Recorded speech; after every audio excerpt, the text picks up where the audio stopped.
Maintenant, comment calculer la durée d'un événement ou d'une activité? Je vais donner un exemple au tableau. J'ai écrit une activité qui a débuté à 7h45 et qui s'est terminée à 11h20. Il y a deux façons en fait de le faire, mais en fait il existe plusieurs façons. Moi, il y en a deux que je préconise. La première, c'est calculer les écarts. Je vais commencer avec cette méthode-là. Et ensuite, on va regarder les calculs mathématiques. C'est sûr que calculer les écarts, dans un certain sens, c'est plus simple. On s'imagine en fait un peu une droite numérique du temps. Alors que calculer avec la soustraction, ben là, on va tomber en fait avec ce qu'on a travaillé depuis qu'on est plus jeune, donc les fameuses soustractions. Mais le piège, c'est qu'on n'est pas en base 10, mais plutôt on est en base 60 quand on va parler des secondes et des minutes. Donc, en fait, le niveau de difficulté ça augmente un petit peu là et les risques d'erreur sont peut-être un peu plus grands que lorsqu'on calcule les erreurs. Donc, je vais te présenter quand même les deux méthodes. La première, je commence par écrire mon heure à laquelle mon activité débute. Donc, 7h45. Moi, ce que je vais faire, c'est que je vais me rendre jusqu'à la prochaine heure. Donc, 7h45, la prochaine heure, c'est 8h. Donc, je l'écris en dessous. Et je suis capable de dire qu'entre 7h45 et 8h, je peux même à la limite me servir d'une horloge pour le calculer. Si je place mon aiguille des minutes à 45 et je me rends jusqu'à l'heure, ben, je vais calculer que c'est passé en fait 15 minutes. Je peux le savoir aussi tout simplement parce que je suis habile avec le temps. Donc, j'ai 15 minutes qui se sont écoulées entre 7h45 et 8h. Maintenant, la prochaine heure, c'est 9h. Donc, je continue de cette façon-là. 9h, 10h, 11h. Donc, si j'observe, en fait, parce que moi, je me rends jusqu'à 11h20. Donc, entre 8h et 9h, il s'est passé 1 heure. Entre 9h et 10h, il s'est passé 1 heure. Et entre 10h et 11h, il s'est passé 1 heure. Maintenant, je vais me rendre jusqu'à mon 11h20. Donc, je vais venir calculer 11h20. Donc, de 11h à 11h20, il s'est écoulé 20 minutes. Ensuite, je regroupe tout ça pour savoir en fait la durée de cette activité-là. Je regarde ici, il s'est passé 1, 2, 3. Donc, 3 heures. Donc, je peux les éliminer pour ne pas me mélanger. Et ensuite, il s'est passé 15 minutes et 20 minutes que je vais additionner ensemble. Donc, 15 plus 25, qui me donne en fait 35 minutes. Je suis donc capable de dire que l'activité qui a duré de 11h45 à 11h, de 7h45 à 11h20 a duré pendant 3h35 minutes. C'est la durée que l'activité va avoir duré. Donc ça, c'est en utilisant les écarts ou j'aurais pu le faire sur une version horizontale avec une droite numérique. Maintenant, on va regarder le calcul qu'on peut faire. Donc vous allez comprendre où est-ce que je vais en venir. J'ai 11h20. Donc on commence toujours avec normalement le chiffre qui est le plus grand, donc c'est-à-dire l'heure qui va être la plus tardive. Et je veux savoir, dans le fond, je vais enlever l'heure du départ, donc 7h45. Donc, je me retrouve à faire une soustraction.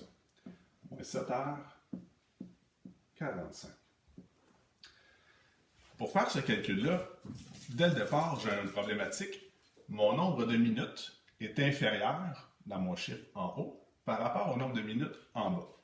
Donc, mon 7h45, mes 45 minutes sont plus grandes que mes 20 minutes. Donc, je vais devoir aller emprunter. Et là, c'est là l'erreur. Je ne peux pas venir emprunter à mon 2 parce que je suis encore dans les minutes. Je dois aller emprunter des heures maintenant. Donc, ce que je vais faire, je vais utiliser une autre couleur pour qu'on soit capable de voir le type de calcul qu'on doit faire. Je vais venir emprunter 1 heure à mon 11 heures. Donc, mon 11 heures va devenir 10 heures. Maintenant, l'heure que j'emprunte, je la transforme en minutes. Donc, on a vu tantôt que 1 heure, c'était 60 minutes.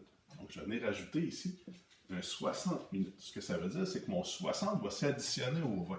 Donc, 60 plus 20, je suis maintenant rendu avec 80 minutes. Et là, 80, c'est plus grand que 45. Donc, je peux faire le calcul à ce moment-là. Donc, je donne un exemple, puis moi, souvent, ce que j'aime bien, je me fais une petite séparation entre mes minutes, mes heures, puis à la limite, je pourrais avoir aussi mes journées si j'en avais besoin. 80 moins 45, là, je retombe en base 10. Je peux faire une soustraction qu'on va dire normale ou habituelle. Donc, 0 moins 5, je ne peux pas le faire. Là, je vais emprunter à mon 8, qui va devenir un 7. Et là, je vais faire 10 moins 5. Ça me donne 5. Et à ce moment-là, 7 moins 4, j'obtiens le 3. Donc, pour le moment, mes minutes sont réglées. J'ai 35 minutes. Je m'en vais maintenant dans ma catégorie des heures. J'ai 10 heures au départ, moins les 7 heures, et j'obtiens 3 heures. Donc, j'arrive exactement à la même réponse que j'avais tantôt, mais cette fois-ci, j'ai utilisé le calcul mathématique pour m'y rendre. Donc, au lieu d'utiliser des écarts, j'ai utilisé en fait le calcul mathématique de la soustraction pour savoir la durée d'une activité.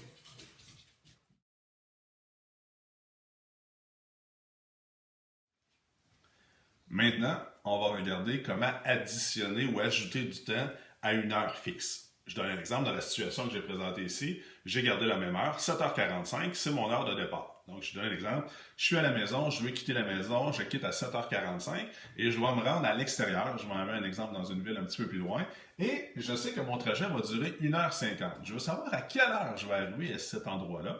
Donc, pour m'y prendre, je dois utiliser mon heure de départ et je dois après ça aller ajouter le temps ou la durée que l'activité va avoir. Donc, encore une fois, on va se servir en fait du calcul mathématique pour y arriver. Et pour pouvoir le faire, comme j'ai dit tantôt, l'idéal, c'est de se faire des cases qui vont représenter en fait nos moments. Donc, je donne un exemple. Je vais commencer avec ma case des secondes. Je vais avoir ensuite ma case des minutes et ma case des heures dans ce cas-ci. J'ai aucune seconde entre 7h45 et 1h50, donc cette case-là, pour le moment, j'en aurais pas besoin. Par contre, je vais aller utiliser le temps. Donc, j'avais un temps qui était de 7h45 minutes, et je dois ajouter à ça 1h50 minutes. Donc, voyons voir qu'est-ce qu'on va être capable de faire. Je te rappelle une chose, on fonctionne par colonne dans ce cas-ci. Donc, je me concentre sur mes minutes au départ. Ensuite, je vais aller régler le cas de mes heures pour arriver à une réponse finale. Si je fais 45, et là, on se souvient, c'est une addition ici qu'on fait parce que j'ajoute du temps. Donc, 45 plus 50, si j'observe, 5 plus 0, 5, 4 plus 5, ça me donne 9. Et là, j'ai 95 minutes. Chose qui est complètement illogique parce que dans une horloge, on arrête à 60 minutes. Donc, j'ai beaucoup trop de minutes ici pour dire que ça va me prendre 95 minutes. Ça se dit, comme des fois on va lire la durée d'un film, 110 minutes. Je suis bien d'accord, mais en fait, en heure, ça représente quoi? Ça représente 1h50 minutes. Donc, à ce moment-là, ici, si je regarde, j'ai 95 minutes, mais je vais devoir prendre mon 95 minutes et ce que j'ai de trop, je vais l'envoyer dans ma case des heures. Donc, les heures que je suis capable de récupérer dans mes minutes, je les envoie dans la case des heures. Un peu comme au principe de j'ai trop d'unités, je les envoie dans ma case des dizaines. Donc ici, on a dit que le maximum qu'on pouvait avoir, c'était 60. Est-ce que 60 rentre dans 95? Effectivement. Donc, ce que je vais faire, c'est que je vais aller enlever ou retirer un 60 minutes à mon 95 que je vais envoyer dans ma catégorie ou dans ma colonne des heures. Donc, 95, je lui enlève un 60 minutes. Ça devient à ce moment-là 35. Et le 60 que j'ai enlevé ici, il est maintenant rendu ici, donc dans ma case des heures. Donc, je vais devoir l'ajouter tantôt dans mes heures. Donc, à ce moment-là, dans ma réponse au niveau de mon heure, je sais que l'heure à laquelle je vais arriver tantôt, donc j'avais aucune seconde de mentionner. Je suis rendu maintenant à 35 minutes. Et maintenant, je dois aller déterminer à quelle heure exactement je vais arriver. On partait à 7 heures. On ajoutait 1h50, donc je lui ajoute 1 heure, je suis déjà rendu à 8 heures. Et quand j'ai calculé mes minutes, je me suis retrouvé avec un nombre trop gros de minutes, donc je dois le transformer en secondes, pas en secondes, en heures. Donc, cette heure-là, je dois l'ajouter aussi. Donc, je suis rendu à 7 plus 2, en fait, qui donne 9 heures. Donc, l'heure à laquelle je devrais arriver devrait être 9h35. Donc, je devrais arriver à mon point de destination, selon la situation que j'ai présentée tantôt, à 9h35. Voilà.